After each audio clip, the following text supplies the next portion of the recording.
परिचय। अरुण, प्लग में कील मत डालो, तुम्हें बिजली का झटका लग जाएगा। क्यों सर? इस कील पर जंग लगा हुआ है और यह हमारे किसी काम की नहीं है। भले ही इस पर जंग लगा हुआ है, परंतु यह धातु है और धातु विद्युत की सुचालक होती है। यदि तुम इसे प्लग में लगाओगे तो तुम्हें झटका लगेगा। अरे, फिर तो आपने मुझे बचा लिया। बच्चों, इस अध्याय में हम धातुओं व अधातुओं, उनके भौतिक व रासायनिक गुणधर्मों, उनकी प्राप्तियां तथा उनके संक्षारण के विषय में जानेंगे।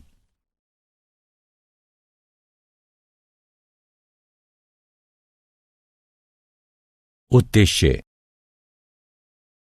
इस पाठ के अंत में आप निम्न करने में सक्षम हो जाएंगे: धातुओं व अधातुओं के भौतिक एवं रासायनिक गुणधर्मों का वर्णन करना, यह समझना कि धातुएं कैसे प्रतिक्रिया करती हैं, धातुओं की उपस्थिति की व्याख्या करना, संक्षारण की व्याख्या करना। भौतिक गुणधर्म धातुएं। दैनिक जीवन में आप अनेक धातुओं एवं अधातुओं के संपर्क में आते हैं। उदाहरणार्थ, वह हथौड़ा जिससे आप कील ठोकते हैं एक धातु है। लोहे से निर्मित कील भी एक धातु है। आइए धातुओं के भौतिक गुणधर्मों पर दृष्टि डालते हैं। धातुओं के भौतिक गुणधर्म निम्नलिखित हैं। भौतिक अवस्था। धातुएं कमरे के तापमान पर ठोस होती हैं। उदाहरणार्थ, लोहा, एल्यूमीनियम। केवल पारा एक तरल धातु है। ताप व विद्युत के सुचालक। धातुएं विद्युत की सुचालक होती हैं क्योंकि उनमें मुक्त इलेक्ट्रॉन होते हैं। उदाहरणार्थ, तांबा व चांदी ताप व विद्युत के सर्वोत्तम चालक हैं, जबकि सीसा ताप का सबसे बड़ा कुचालक है। आघात वर्ध्य। कुछ धातुओं को पीट पीट कर पतली चादर अर्थात फॉइल के रूप में ढाला जा सकता है। उदाहरणार्थ, लोहे को गर्म किया जाता है और फिर पीट पीट कर उसे विभिन्न वस्तुओं, फाइलों व आकारों में ढाला जाता है। तन्य। धातु से पतले तार भी खींचे जा सकते हैं। उदाहरणार्थ, 100 ग्राम चांदी से लगभग 200 मीटर लंबा तार खींचा जा सकता है। चमक। धातुएं अपनी चमकीली सतह से प्रकाश को परावर्तित करती हैं। उन पर पॉलिश भी की जा सकती है। उदाहरणार्थ, सोना, चांदी एवं तांबा चमकीली सतह वाली धातुएं हैं और इन पर पॉलिश भी की जा सकती है।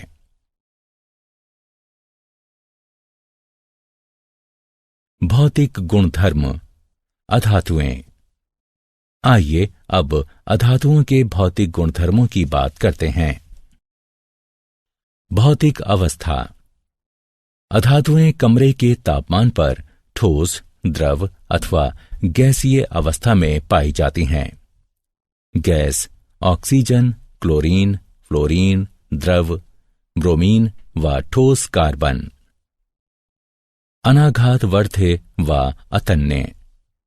अधातुएं भंगुर होती हैं तथा उनसे ना तो तार बनाए जा सकते हैं और न ही उन्हें पीटकर पतली चादर के रूप में ढाला जा सकता है। ऊष्मा एवं विद्युत की कुचालक। अधातुएं ऊष्मा एवं विद्युत की कुचालक होती हैं, किंतु ग्रेफाइट कार्बन एक अपवाद है क्योंकि वह ऊष्मा का सुचालक है और इलेक्ट्रोड बनाने के काम आता है। चमक ना होना। अधातुओं में चमक नहीं होती और वे प्रकाश को परावर्तित नहीं करती।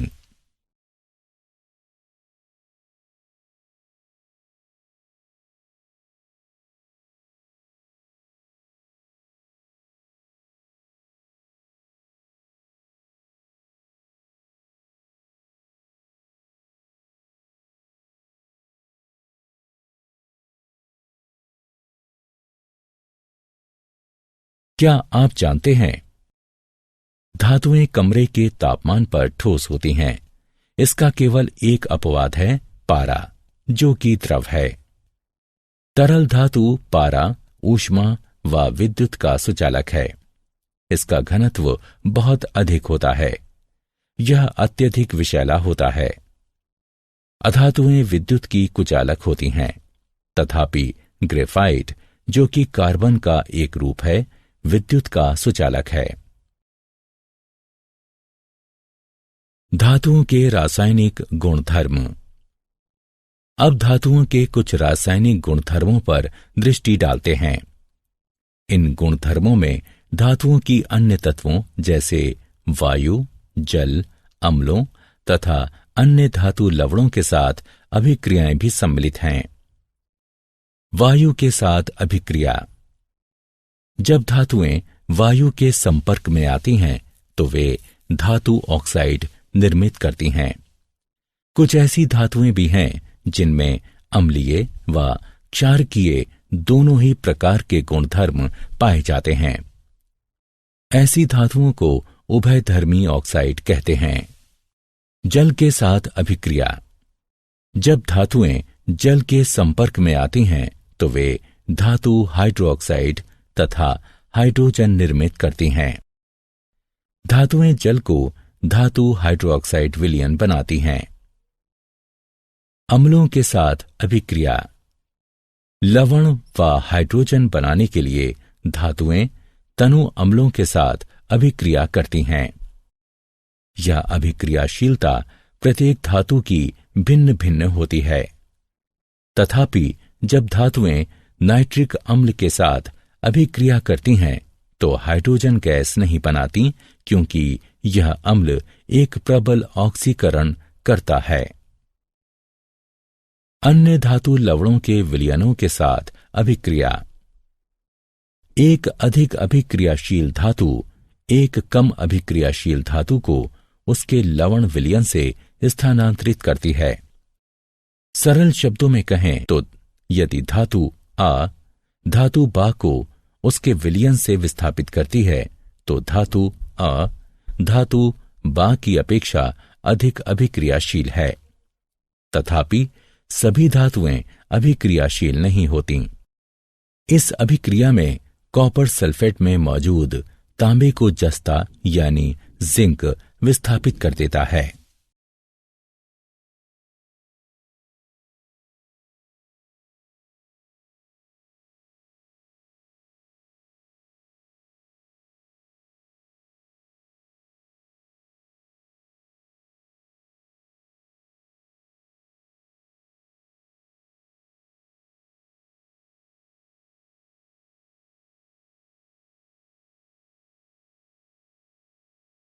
सक्रियता श्रेणी। धातुओं को उनकी अभिक्रियाशीलता के अनुसार अवरोही क्रम में व्यवस्थित किया जाना सक्रियता श्रेणी कहलाता है। इसका प्रयोग धातुओं की वायु, जल एवं अम्लों की अभिक्रियाओं की जानकारी का संक्षिप्तीकरण करने में किया जाता है।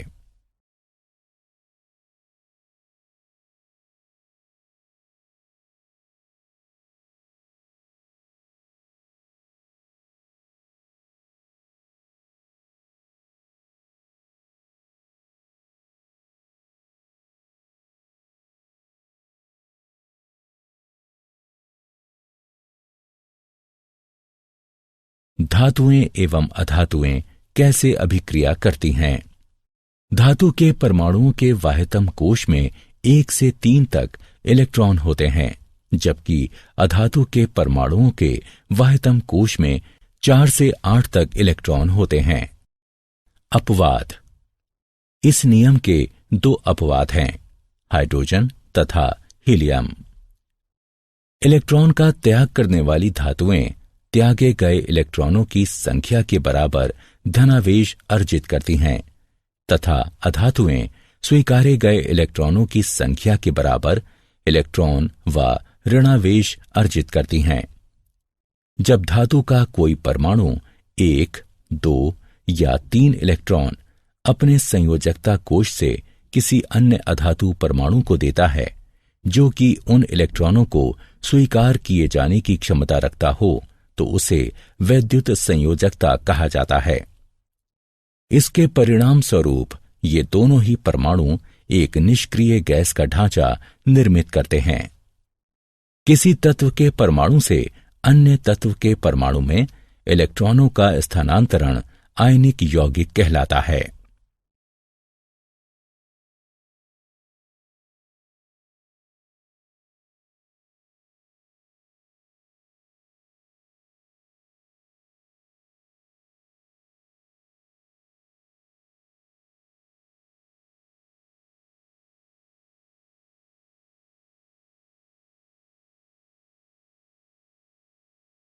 आयनिक यौगिकों के गुणधर्म।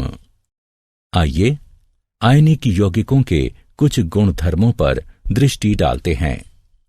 भौतिक प्रकृति। आयनिक यौगिक कठोर ठोस होते हैं क्योंकि धनात्मक एवं ऋणात्मक आयनों के मध्य आकर्षण बल अत्यंत प्रबल होता है। ये यौगिक भंगुर होते हैं तथा दबाव डाले जाने पर टूट जाते हैं। गलनांक एवं क्वथनांक।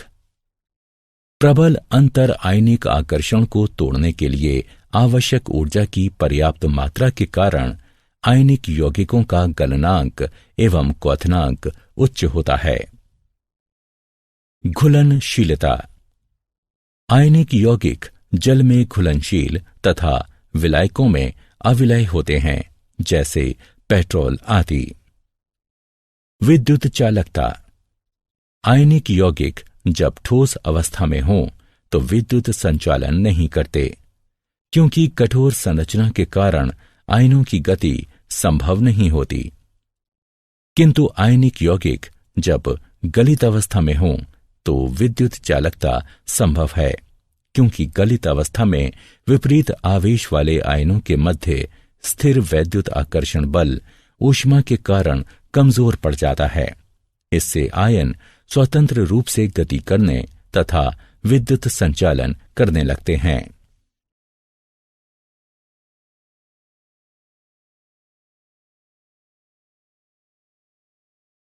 क्या आप जानते हैं, चुंबकीय प्रतिरोध के छोरों की तरह धनात्मक धनात्मक तथा ऋणात्मक ऋणात्मक आयनिक आबंधों का अस्तित्व नहीं होता है।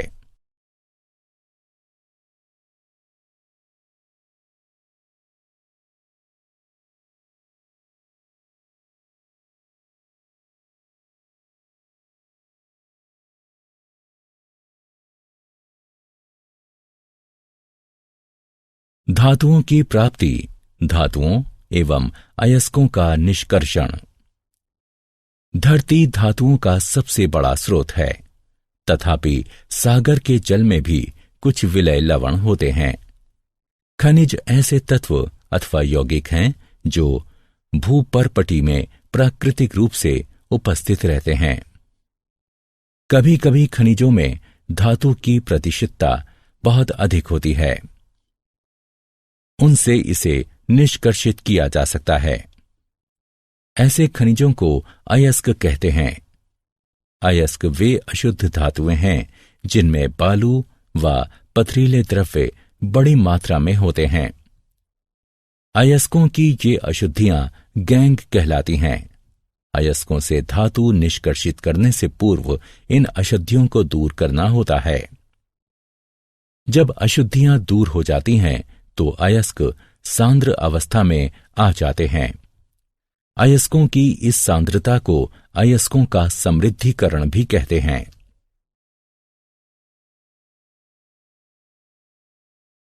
धातुओं का निष्कर्षण। धातुओं को जब उनके अयस्क से पृथक कर दिया जाता है तो वे अपनी अभिक्रियाशीलता के आधार पर वर्गीकृत की जाती हैं। अभिक्रियाशीलता के अनुसार धातुओं का वर्गीकरण विभिन्न समूहों में किया जाता है, जो कि निम्नलिखित है। सक्रियता श्रृंखला में नीचे आने वाली धातुओं का निष्कर्षण। जो धातुएं सक्रियता श्रृंखला में नीचे होती हैं वे बहुत ही अनअभिक्रिय होती हैं। इन धातुओं के ऑक्साइड केवल गर्म करने से ही धातुओं में अपचयित हो जाते हैं। सक्रियता श्रृंखला के मध्य में स्थित धातुओं का निष्कर्षण। जो धातुएं सक्रियता श्रृंखला के मध्य में होती हैं वे मध्यम अभिक्रियाशीलता वाली होती हैं। ये धातुएं प्रकृति में सामान्यतः सल्फाइडों या कार्बोनेटों के रूप में पाई जाती हैं।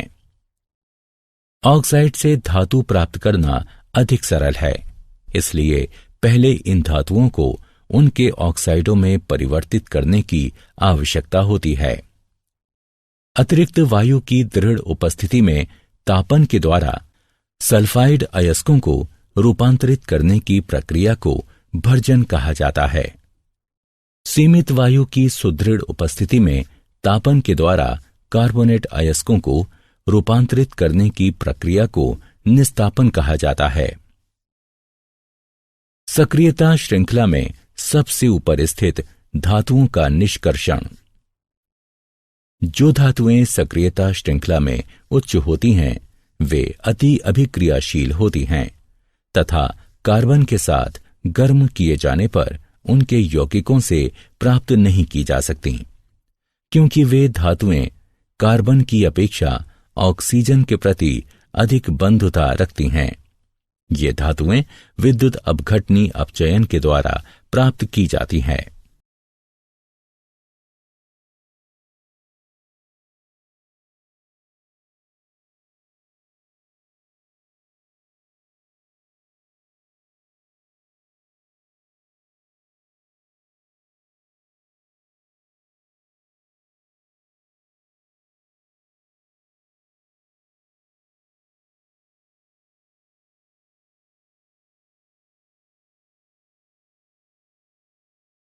धातुओं का परिष्करण।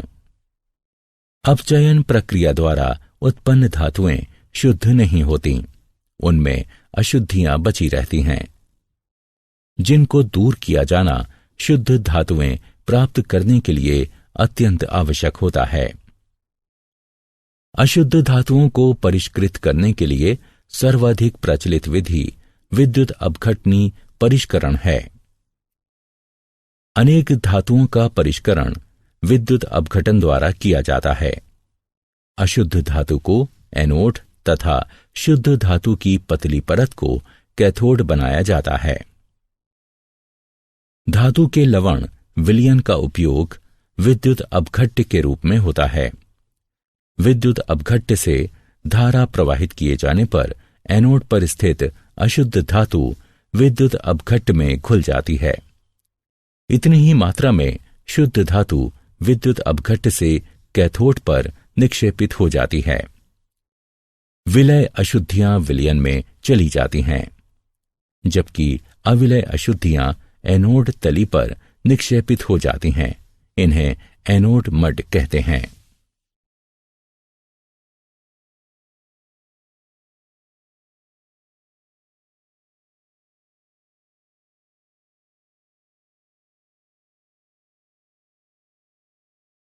क्या आप जानते हैं चांदी, सोने व प्लेटिनम के परमाणु सरलता से ऑक्सीकृत नहीं होते, इसलिए चांदी, सोने एवं प्लेटिनम एनोड से टैंक की तली पर यूं ही गिर जाते हैं, जहां वे विद्युत अपघटन परिष्करण प्रक्रिया पूर्ण होने के पश्चात टुकड़े टुकड़े हो जाते हैं।